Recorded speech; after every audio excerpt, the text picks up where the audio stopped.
Central air versus mini splits. Hello everyone, welcome back to HVAC official channel. When you are building a new home or upgrading your cooling system, the biggest question is, should you go with a central air system or ductless mini splits? Both have pros and cons, and choosing the wrong one can cost you thousands in electricity bills. Today, I will break down the costs, efficiency, and performance of both. Let's find out which one is better for your home. What is central air conditioning? Central air uses a single, large outdoor condenser and a massive indoor air handler. The cool air is distributed throughout the entire house through a network of ducts hidden in your ceilings or walls. Pros: it's invisible. You only see small vents. It also filters the air for the whole house at once.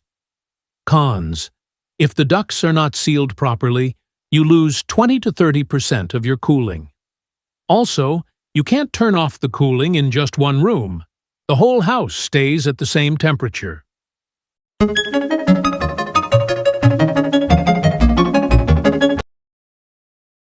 What is a ductless mini split? Mini splits consist of one outdoor unit connected to one or more indoor units mounted on the wall. They do not require ducts. Pros: they offer zoning control. You can turn on the AC in the bedroom while keeping it off in the lounge, which saves huge amounts of electricity. They are also much easier to install in older homes. Cons: you have a unit visible on every wall. If you have 6 rooms, you need 6 indoor units, which can look cluttered.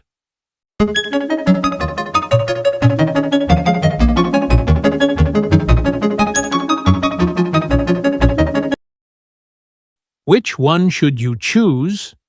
Choose central air if you are building a new house and can design the ducts into the structure. You want a clean look with no units hanging on the walls. You want consistent temperature and air filtration across every inch of the home. Choose mini splits. IF. You want to save as much money as possible on monthly electricity bills. You live in an existing house where installing ducts is impossible or too expensive. You only use certain rooms at certain times of the day. Professional verdict. In my professional experience, especially in hot climates like ours, mini splits are becoming the winner because of energy prices. However, for luxury homes, central air still provides the best aesthetic. Before you buy, make sure a professional calculates the heat load of your rooms. Don't just guess the tonnage. Conclusion: I hope this comparison helps you make the right choice for your family. Thank you for watching HVAC official channel. Don't forget to like and subscribe for more expert guides. See you in the next one.